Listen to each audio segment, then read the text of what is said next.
Muy buenos días, 5 de mayo. Os damos la bienvenida desde Barrabés Biz al nuevo evento de UpToDate. Como sabéis, este año, en el 2021, hemos incorporado algunas modificaciones o cambios en lo que van a ser los eventos y vamos a incluir charlas en vivo a través de LinkedIn con cada uno de los ponentes que van a participar. Y en este caso vamos a contar con Luis Miguel Ciprés, CEO de Barrabés Biz. Bienvenido, Luis Miguel. Gracias, Esther. Hoy vamos a hablar contigo de lo que es la gestión de las nuevas industrias a través de las redes de valor.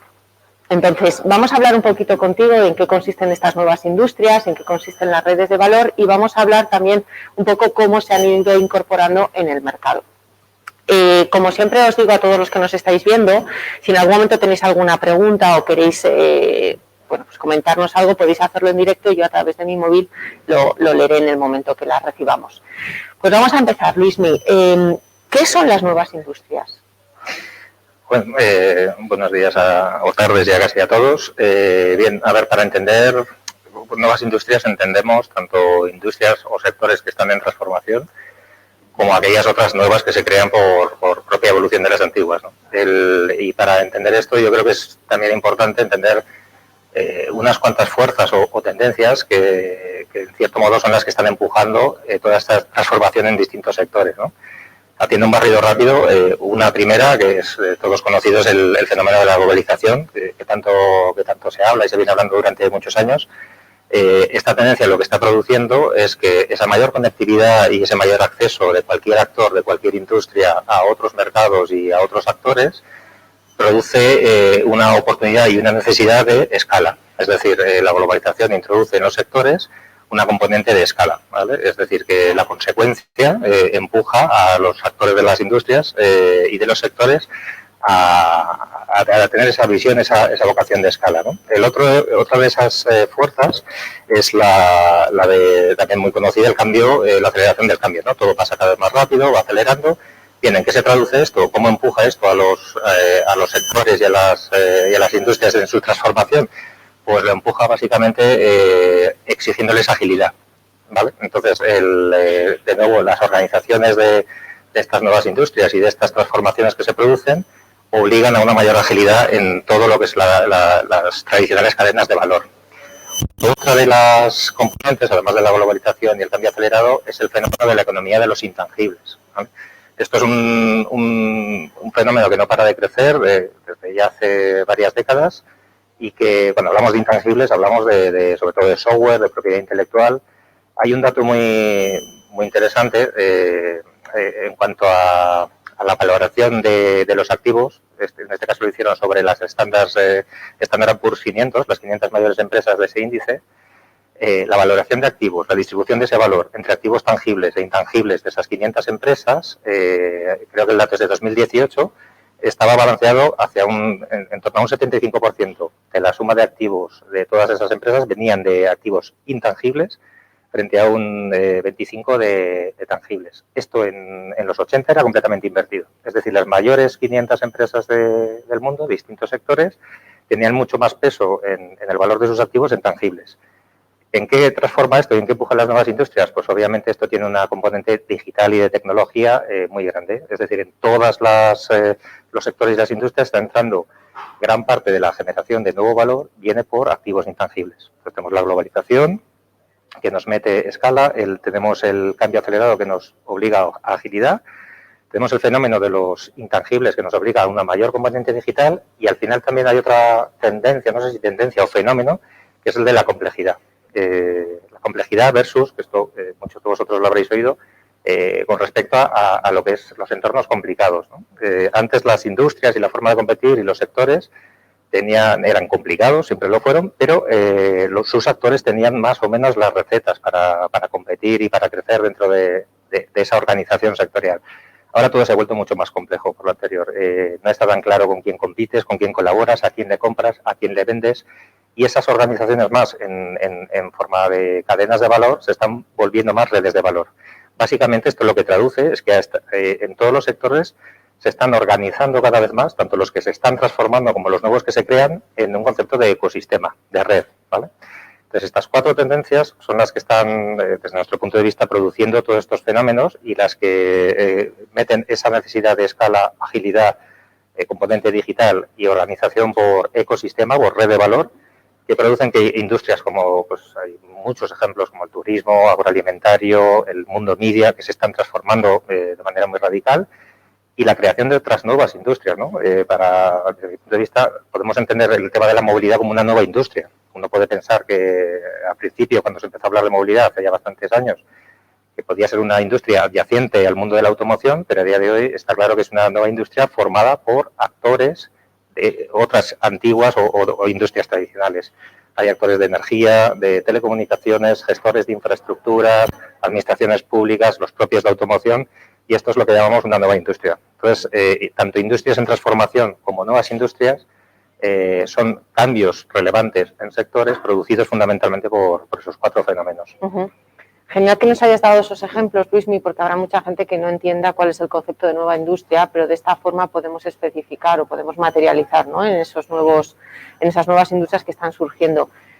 Otra pregunta que tenemos es, ¿qué es una red de valor y por qué ahora las nuevas industrias se gestionan en base a ello? Bueno, lo primero que podemos decir es que es simplemente una forma de definir cómo se organizan estas nuevas industrias, simplemente por contraste con las tradicionales.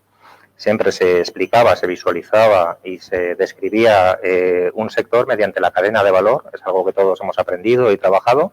Eran entornos más estables, ordenados, donde había una cierta secuencia desde el origen y la creación de valor de producto físico, desde las materias primas hasta el cliente final, una secuencia más o menos ordenada, pero bastante estable de actores, ¿no?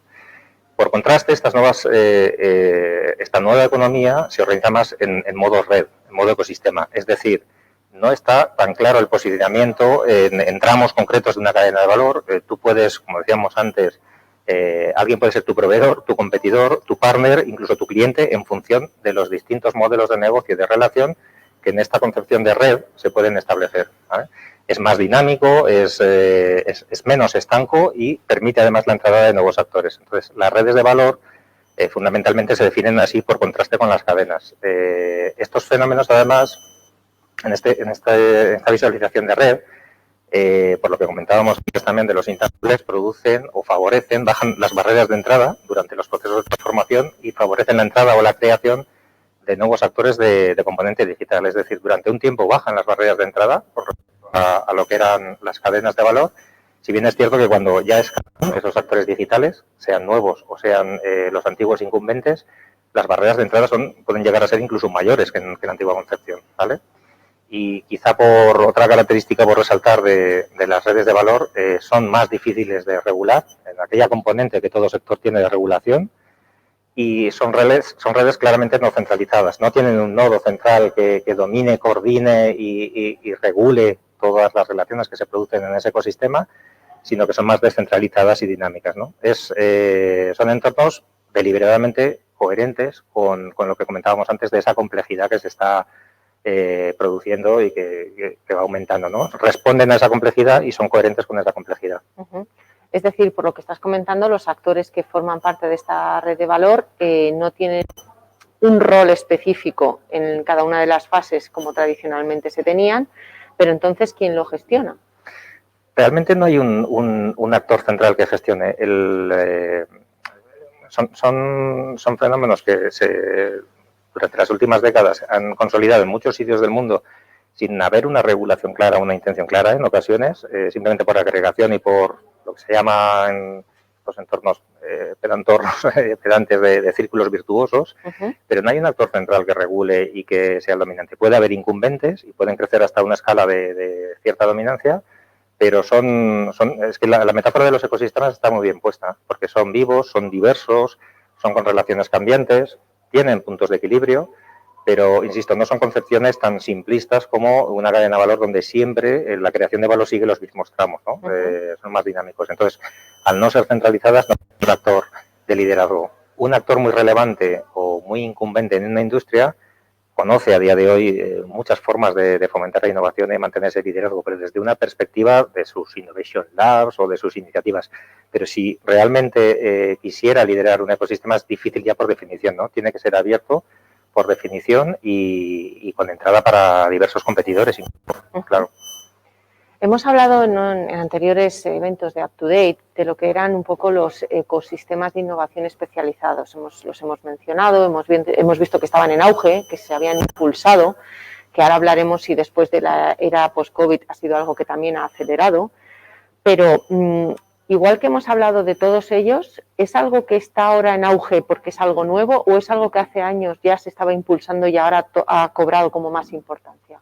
Es difícil de responder. Yo creo simplemente que es algo, como en tantas ocasiones, que casi a posteriori de lo que se está produciendo y va sucediendo, se intenta describir e incluso reproducir con herramientas y con modelos. Es casi paradójico, pero en estos ecosistemas lo que es un hecho es que en el mundo más conectado, más digital, más accesible desde ese punto de vista, como también comentábamos antes, de la historia, es casi, por lo menos, cuando menos curioso, ¿no? Se produce una concentración física, geográfica, de estos ecosistemas. Es decir, cuando se crean y consolidan, escalan hasta un momento en que se convierten en polos globales de innovación. Es decir, concentración física, pero impacto global. Esto introduce muchas vías de acción para los territorios, los países. Es decir, si miramos las últimas décadas, por ejemplo, desde el punto de vista de la función pública, a nivel ciudad, por ejemplo, todos conocemos pues el despliegue de centros tecnológicos, de centros de innovación, de emprendimiento, en muchos casos genéricos, ¿no? Esa especie de despliegue de infraestructuras de apoyo a innovación que se han producido en el primer mundo y ahora ya en todo el mundo, ¿no? Esto, por el contrario, supone una especialización, una verticalización. Es decir, aquellos territorios o países que son relevantes en un sector, sin entrar si es causa o efecto, siempre hay detrás un ecosistema muy fuerte de innovación, consolidado y concentrado geográficamente. Esto, insisto, sin entrar en qué es causa y qué es efecto, lo que nos sugiere es decir, oye, parece que aquí hay una vía o una apuesta estratégica para el crecimiento de los territorios y de los países o de los núcleos urbanos, ¿no? Esa especialización, apuesta por ecosistemas. Podríamos pensar en eso como si fueran las fábricas del siglo XXI, ¿no? Antes era, pues, décadas atrás, el contar con centros de producción era un tema estratégico para muchos territorios. Las fábricas de esta nueva economía, podríamos decir que son estos ecosistemas de innovación. Y cuando crecen y consolidan, producen un efecto de posicionamiento casi global, ¿no?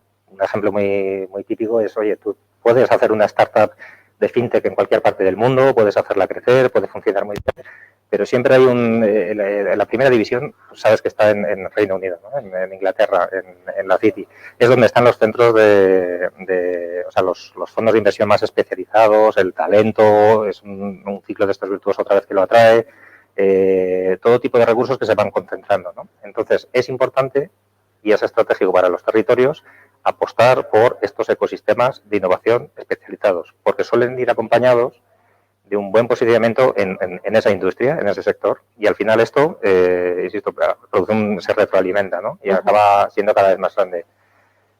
Esto, pues en muchos lugares del mundo ha sucedido, pero a base de ver esta tendencia, cada vez más territorios, países, comunidades activan modelos para fomentar esto, ya sea para crear estos ecosistemas, para consolidarlos o para escalarlos.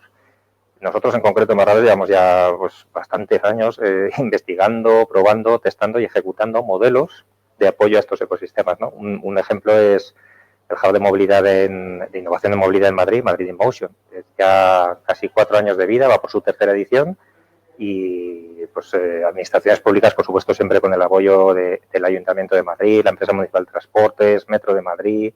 Han ido pasando todos estos años empresas de energía como Naturgy, como Repsol, bancos como el Santander, actores del mundo financiero como Mastercard, actores como SEAT, no me quiero dejar a ninguno, porque hay incluso un Mafre. Es una forma de arrancar y fomentar estos ecosistemas poniendo en colaboración a toda esta diversidad de actores. El modelo que nosotros hemos ido evolucionando todos estos años, para ello es el Innovation Hub. Es un modelo que es una solución eficiente para proponerse como un sistema operativo para que estos ecosistemas empiecen a conectar hasta que ya también luego cogen vida propia, ¿no? Pero establecer esas conexiones, crear conocimiento, definir programas para que entren en colaboración en torno a esa temática común, para al final producir esa consolidación y esa concentración geográfica que al final es un posicionamiento y una apuesta de desarrollo y de crecimiento y de riqueza para el territorio. ¿Y cómo funcionan esos hubs? Porque me resulta muy interesante. Hub de innovación especializada, ¿cómo funciona? A ver, sí, por eso a mí me gusta mucho la metáfora de ecosistema porque realmente es muy buena. Cuando hablamos de ecosistema, ya a uno le viene a la cabeza un concepto de diversidad, ¿no? En un ecosistema de innovación, lo primero que te viene a la mente es que debería ser algo y ha de ser algo que tenga propuestas de valor y modelos de relación con toda la diversidad de actores que puede conformar un ecosistema. Hay administraciones públicas, hay grandes corporaciones, hay startups, hay talento individual, hay centros de investigación y conocimiento, hay, no sé si lo he dicho, pymes, por supuesto, hay fondos de inversión. Bien, poner en relación en diversos modelos a todos estos ecosistemas es parte de la función de un hub, ¿no? Poner las excusas, el sistema operativo para que a través de diversidad de actividades sea atractivo para que estos actores acudan porque encuentran al final una mayor potencia a la hora de activar o de resolver sus retos de innovación en esa temática, ¿no? Esto, de nuevo, pues cuando funciona, consolida y, como decíamos antes, va creciendo. Cada vez es más fácil conectar, cada vez hay... Pero esas primeras ediciones, esos primeros años, tiene mucho sentido apoyarlo con un modelo que establezca estos programas. Por ejemplo, volviendo al caso de movilidad, en Madrid InMotion, pues ahora mismo está abierta una call internacional para startups de la tercera edición de todo el mundo. Se están buscando soluciones de startups para los retos de los partners que han sido volcados en una open call común, ¿no? No solo los retos individuales de estos diversos actores de diversas industrias, sino además retos en colaboración, incluso con público-privado. Esto al final, cuando lo haces de manera conjunta y bajo una marca, eres más potente a la hora de captar, te entra más diversidad de solución, tienes más acceso y al final parece algo muy, perdóname la expresión, muy cool, pero es un modelo más eficiente. En un ecosistema hay muchos recursos que se reaprovechan, que se comparten.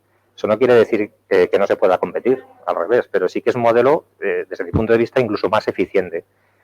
Esta es la parte hard de conexión, de programas, de negocio, de desarrollo de nuevos productos, servicios, pero hay otra parte que es incluso cultural, ¿no? De las organizaciones que se acercan y que adoptan este modelo de innovación en ecosistema, aprenden a aprovechar más los recursos de ese ecosistema, abren sus procesos de innovación y además, por supuesto, tienen una componente de posicionamiento, incluso de marca, para las compañías y las personas que participan en el hub, ¿no? Entonces, por ejemplo, en el ejemplo, valga la redundancia, que te decía de Madrid InMotion, tenemos ahora lanzados estos programas, pero también el año está jalonado en función de los recursos y los partners, de actividades de difusión de conocimiento, de otras activaciones de nuevos retos entre los partners que no hayan tenido por qué ser canalizados a través de una open call. Hay un board con todos los representantes de movilidad de todos estos partners que vamos haciendo comunidad, se van reuniendo, se introducen modelos de captación de talento, modelos de relación con universidades y con startups también que puedan derivar en sourcing, en recursos, en becas de estudiantes. O sea, ese posicionamiento de ecosistema, no liderado por ningún actor en concreto, tiene mucho sentido fomentarlo y activarlo desde un punto de vista probablemente de pues una componente netamente privada, pero también de apoyo público, hasta que, como decíamos antes, la cosa coge tracción y luego entran componentes de espacios físicos, grandes plataformas. Nosotros también tenemos la parte digital y una plataforma de gestión de todo esto, etcétera. Porque, Luis, me has hablado de Madrid InMotion. Por dar un poco datos, ¿cuántos partners han participado? Porque esta es la tercera call, es el tercer año, pero ¿cuántos partners han participado y qué número de startups se suelen presentar este tipo de calls? Porque creo que las cifras son bastante altas. A ver, son unos, no te sabría decir la cifra exacta, pero unos 15 por año, aunque muchos de ellos repiten, cosa que es buen KPI, ¿no? 15 grandes partners o actores por año. Por 3 años, ¿vale? Lo que pasa es que ya te digo, hay una componente de actores ya fidelizados que llevan los 3 años canalizando sus retos de innovación a través del hub. Entonces, esa parte más tractora de gran corporación está muy bien establecida y robusta. Luego, startups suelen entrar, pues ha habido algún año recuerdo, de en torno a 150, del entorno de 100, normalmente del entorno de 50 países distintos que han venido aquí. Incluso el año pasado, en plena pandemia, que se pudo hacer, como se ha visto, estos programas de búsqueda de soluciones en entorno de startup, necesita de un proceso de acompañamiento para hacer esos pilotos, esas pruebas de concepto, ¿no? Ahí tenemos el actor clave, es el Ayuntamiento de Madrid, que facilita el testeo de esas soluciones en un entorno real y que hace más atractivo todavía el modelo de captación de las startups. Entonces, en startups hay un país de entrada muy bueno. Si bien es cierto que los programas que estamos lanzando son para un nicho de startups ya bastante maduras, con un producto o acabado, prácticamente acabado en mercado, algo que se pueda testar ya, ¿no? Sin necesidad de grandes desarrollos. Entonces, en cuanto a startups hay un país de entrada muy bueno, en cuanto a corporaciones también, y la idea es ir siguiendo. Ahora estamos entrando, hemos cerrado modelos de colaboración con otros ecosistemas internacionales y eso, a nivel de número, como te decía, pues tanto partners como startups como en otro tipo de entidades, vamos, no para de aumentar. De hecho, también lo hemos presentado también a fondos para ahora con Next Generation y programas para tener todavía más recursos para hacer más cosas, ¿no? Perfecto. Luego tenemos también, bueno, dentro de muy poco esperamos poder lanzar otro, bueno, para una industria muy tractora también a nivel de España en pocos meses, incluso con más potencia que este. Tenemos el Hub de Sostenibilidad que supone Mañana, que es un ecosistema de sostenibilidad que hacemos en colaboración con IFEMA. Hemos lanzado hace unos meses un hub de energía, de innovación de energía en nuestra oficina de Emiratos, en Dubái, que está ahora justo ya en arranque y en captación de las primeras soluciones de startups, ya con partners. En fin, es un modelo que por suerte, a base de esfuerzo, sí que hemos ido trillando y explorando, pero básicamente para nosotros el hub es una herramienta eficiente para ya sea crear, consolidar o escalar ecosistemas especializados de innovación concentrados en un territorio, pero no para resolver los retos de ese territorio, sino con vocación e impacto global. Perfecto. Voy a aprovechar, Luismi, para recordar a la gente que si tienen cualquier pregunta nos la pueden hacer llegar, ¿vale? Para que lo podamos responder en tiempo real.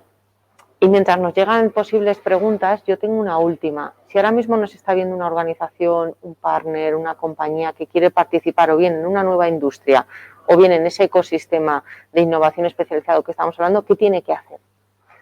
A ver, es relativamente sencillo o complicado según se mide, pero bueno, nosotros por supuesto encantados de hablar y de conversar para ello.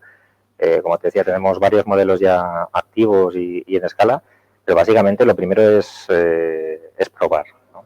A día de hoy, como corporación, que entiendo que tu pregunta iba más por corporación, sí.